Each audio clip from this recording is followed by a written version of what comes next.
Hey guys, so today I'm here to talk about one of the foundations of metal rhythm guitar playing, which is the chug. And more importantly, a little bit of the music science behind chugging, so you can make your riffs less boring and more awesome. This is Chug 101. Firstly, for the few of you who might not know, what is a chug? A chug, of course, it's a word, differs from person to person, but I'm going to use it to describe a chord. So that's going to be two or more notes that are played in the guitar using this palm muted fashion to gain this rhythmic quality.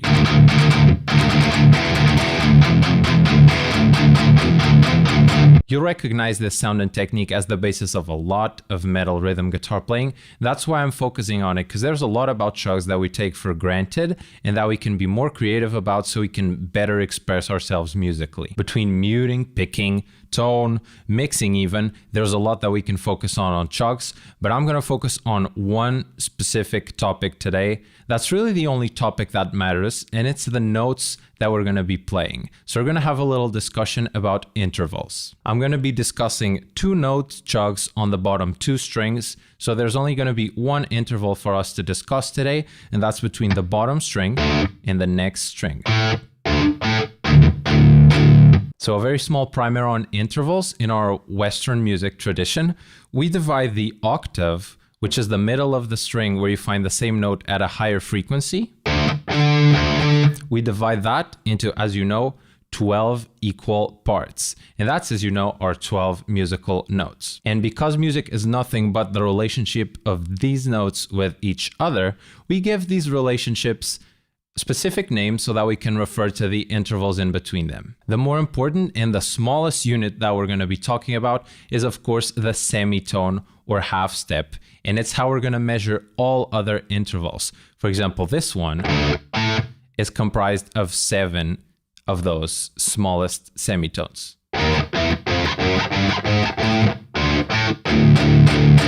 We'll be getting there, but that's really the primer on intervals. All you need to know about an interval is that it's the distance between two notes counted by the semitone, the smallest unit.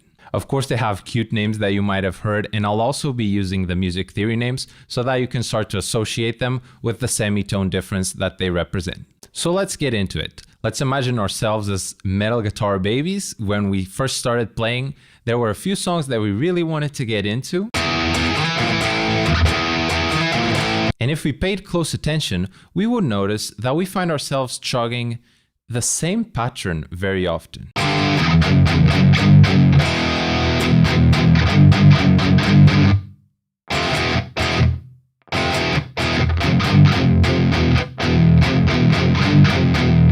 And we really like this pattern. It sounds very heavy. We actually like it so much that we end up detuning our guitar so that we can form that interval relationship on open strings.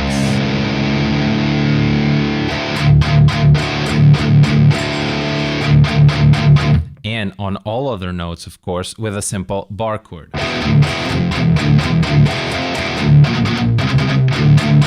So what is this ubiquitous interval? This is the interval where the notes are 7 semitones apart.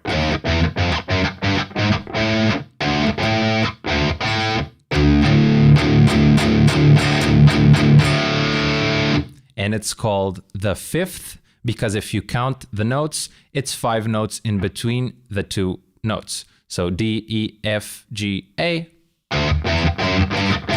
5 notes, it's a fifth. And here's the thing, it's a great choice for an interval. It sounds very good, and it's one of the more consonant intervals. We're going to be talking about consonance and dissonance a lot. So consonance means that an interval, because of physics, the two waves of the two notes that we pick align well together, and that creates this amplification of sound that sounds really loud and really heavy, and that of course we enjoy. The fifth is basically the most consonant interval that isn't the actual octave, so it's basically the best alternative to just playing one note. You add the fifth. It's like a harmonic continuation of the single note. And because of its simplicity, it really finds itself in a lot of guitar music. So you might see why we're here today. We're here to be more creative, find new sounds, try to express our music better.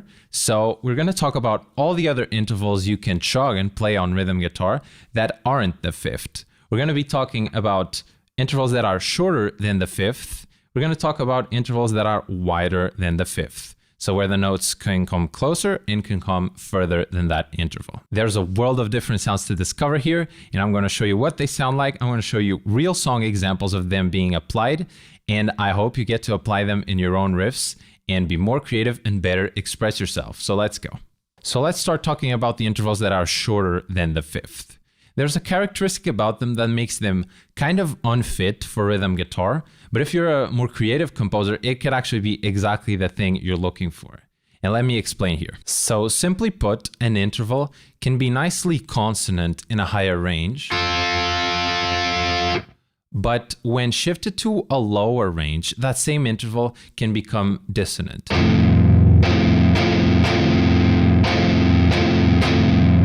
The main determiner of dissonance or consonance is obviously going to be your interval choice, but the octave also plays a part in that. And that's because, well, in physics, we were talking about intervals and wavelengths aligning. If the wavelength is longer, which is correspondent to a bassier note, that means you're going to take longer to hear the consonants because the wavelength is literally longer.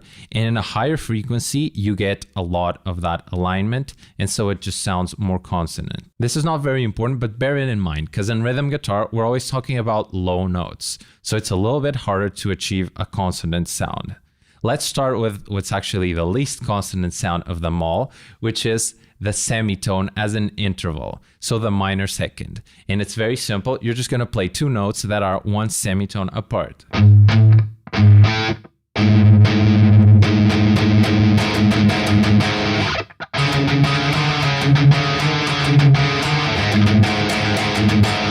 You know this sound in interval for sure. You might be more familiar with it on a higher range. But in a rhythm guitar context, because of what I explained earlier, it's actually even more dissonant because of that low note characteristic. So you should really take advantage of this extra aggression that this interval can bring. And I'm going to show you an awesome example on a song called Blood Brothers by Ocean's 8 Alaska.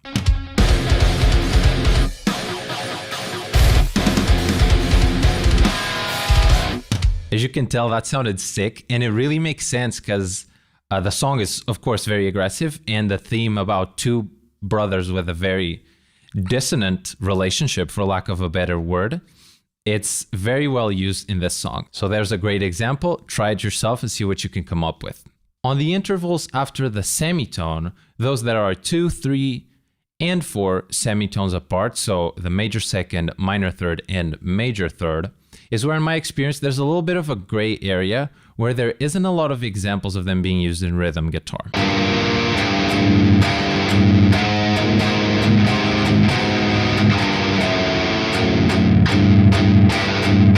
And in my opinion, this is because, again, they kind of constitute this gray area where you're not really at a very consonant interval, but you can't call it really dissonant either. So people just ended up going for different, more obvious intervals. But again, that presents an opportunity for us because if we want to use this underutilized register, we can come up with an original sound that's our own. And of course, there's arguments which I just presented for it not being the best option. But then again, there were arguments that we shouldn't be distorting our guitar signal back in the day. And look at us playing through all this gain. So here's something I come up with these intervals. And be sure to try them and see if you can come up with something that you love.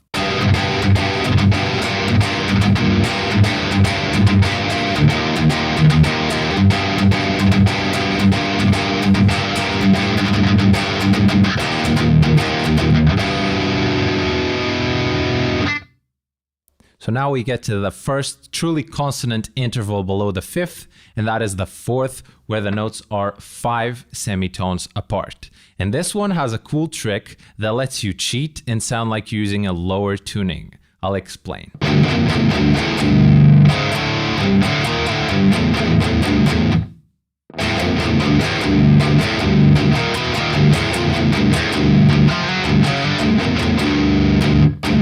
Funny enough, one of the reasons it works so well, it's because it's an inverted fifth.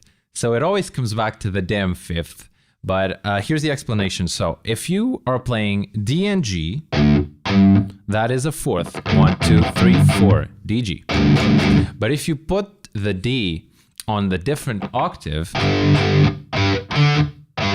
so G, D, now it's a fifth. So they're basically different versions of the same thing. And I'm going to explain how that sounds like you're cheating a lower tuning with this example from the latest Gojira single that I covered.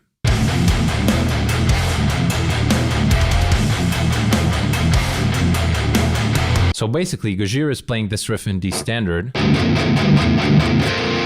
which is why I got the 7th string to explain to you that if you invert the high string to the bottom,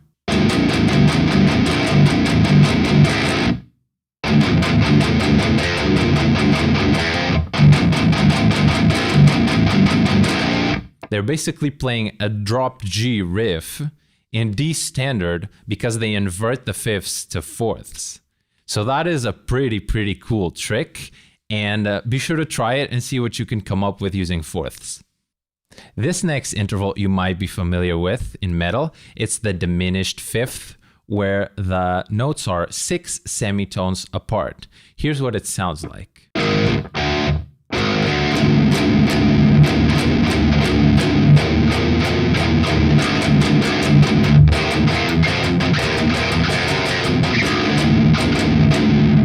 And it's called the diminished fifth because it's just one note off the fifth, diminished from 7 semitones to 6 semitones. You might have also heard of it as the tritone because 6 semitones, half steps, is 3 whole steps. So 3 tones, tritone. And as you can tell, it's a very dissonant interval, especially with the low range characteristic that we're talking about. So again, like the minor second, use this to convey aggression in any kind of bad thing that you would like. It is often used, and instead of using the usual deathcore, metalcore example where some songs can actually be wholly based on this interval, I'm going to give you a creative modern new metal use of it in a song by Lotus Eater. If you know the game, then it's up to you. If you know the game, there's nothing left to lose.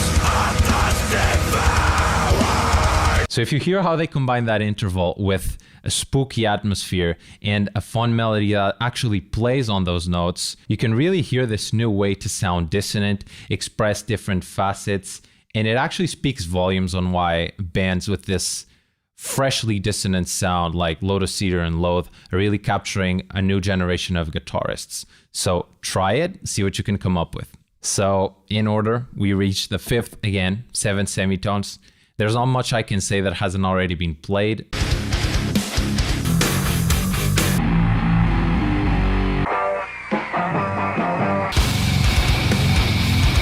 But I will add this. There is a reason why it's so used. It is an awesome interval, and we should take advantage of it, especially not only because of the physics behind it, it just sounds good, but because of the social aspect where we have heard so many fifths around that it just sounds good to our ears because we're accustomed to it in normal music. So always take that into consideration. And even me, trying to present to you all the different alternatives of intervals that you can chug, I will still base them around the fifth, and it's going to be most of what I use still. So keep using it. Now we're reaching a part I love, which are the wider intervals, where you're going to be more than 7 semitones away from each other. And I really like it because I explained to you that closer intervals on the lower range can sound a little bit dissonant. As you open that distance up, the notes become more clear within each other, and then the interpretation can either be more specific if you really drive it home, or you can leave it to more open ears. It's very cool, and I'm going to explain, and I'm going to start with the minor sixth. So above 7 semitones, we have 8.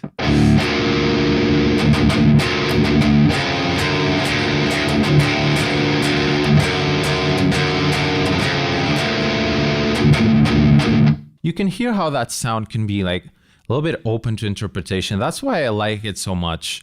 In my personal view, it kind of sounds a little bit melancholic, and it could be positive, like you're longing for something that you like, or you could just be disappointed at something or you're missing something. Words are pretty stupid to describe this. That's why we love music. And I'm going to show you an example of the Architect single Animals.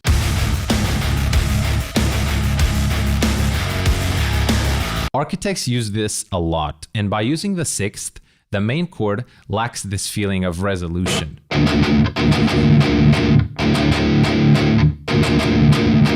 It makes it sound, again, more open. And here's a different example that I think is relevant from a breakdown by Void of Vision that I think if it was a fifth, it would absolutely lack the mystique it kind of has.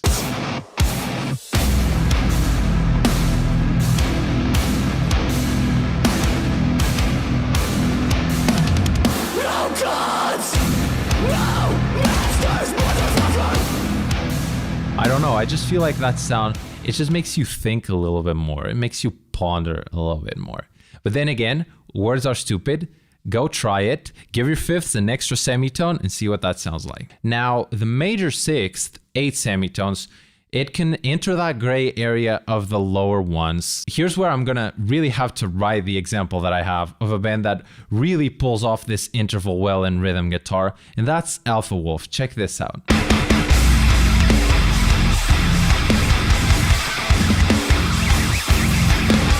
So you can clearly hear it there, like F to D, so F, G, A, B, C, D. That is 6, so a major sixth. And it's a consequence of their tuning where they take drop G and they lower the string down to F, the low string, so you get that relationship of F to D. Let me do it too.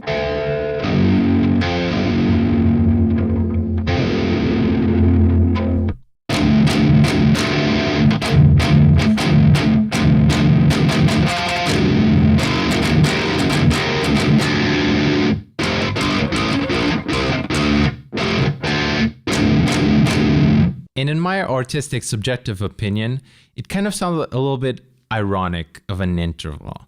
Because if you try to put it within the usual major, minor, happy, sad space, especially in low rhythm guitar, it kind of doesn't fit anywhere. It just sits there and like laughs at you. And I think that's why Alpha Wolf pull it off so well, because it's so funky and unusual. When it's a song with this like diss track flavor about just not giving a shit about you or anything, the funky interval really, really helps pull that disdain out. Again, words are very, very stupid, and art is of course subjective. The idea is that you go try it out and see if you find something that you really, really like using. All right, back to drop G.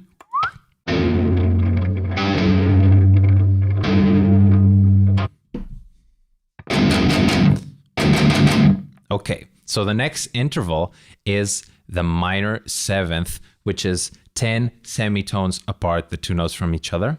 And this is actually, if you don't count the diminished fifth, one of the stronger alternative intervals in modern metal.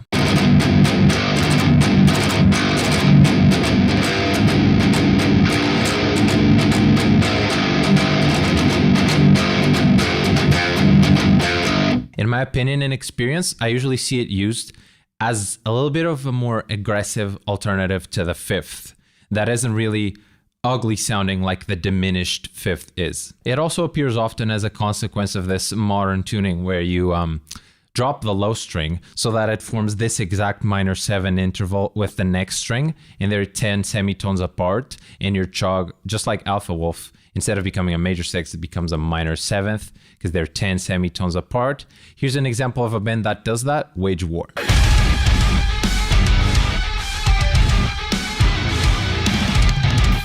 And you could mistake those epic chugs for a 5th power chord, but I can tell that there's a little bit more edge in there, and maybe you can too. And that's why I really think this interval sounds very cool and special when you chug it. And here's another example by Era, where it's very cool. They switch in the same breakdown between using 5ths and this 7th. So you're really gonna be able to tell the difference when they burst with the minor 7 and when they're chugging the normal 5th power chord. Check it out.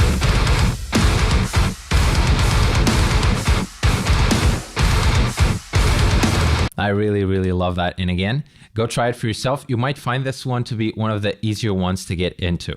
At last, we reach the interval right before the octave, which is the major 7, 11 semitones of distance from the two notes.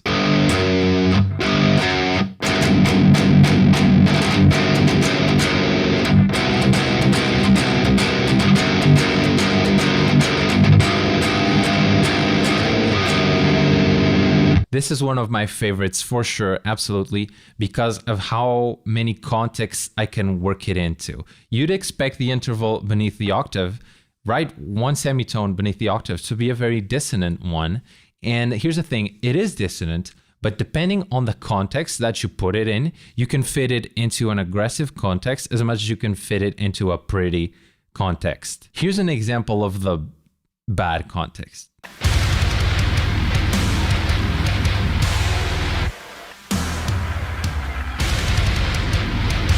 Notice when it's this ridiculously low, right? Because of that property that I mentioned earlier about lower octaves being even more dissonant, the interval is literally just being used for its dissonance. And consider, this is one of the heaviest breakdowns in Spirit Box discography. And Mike chose it amongst all other intervals. Diminished fifths, minor seconds, thirds and sixths, he chose the major 7th. So think about how much that speaks to the dissonance of this interval. And then you might wonder, how can we fit it into a prettier context when it actually can sound this nasty? I took the liberty of writing a little riff myself, and I'm going to show you the prettier context of the major 7 in rhythm guitar. So that is the lesson, guys. And now with this whole context of new intervals, new sounds that you're now aware of, I want you to go try them all and see how much better you can express yourself now that you know a few different sounds that you might use. If you write a riff using the knowledge you learned in this video, I would love for you to share it on Instagram and tag me, because I really like seeing what you guys do with the knowledge of my more educational videos. It really warms my heart. Thank you all, and I'll leave you with my positive interpretation of the major 7.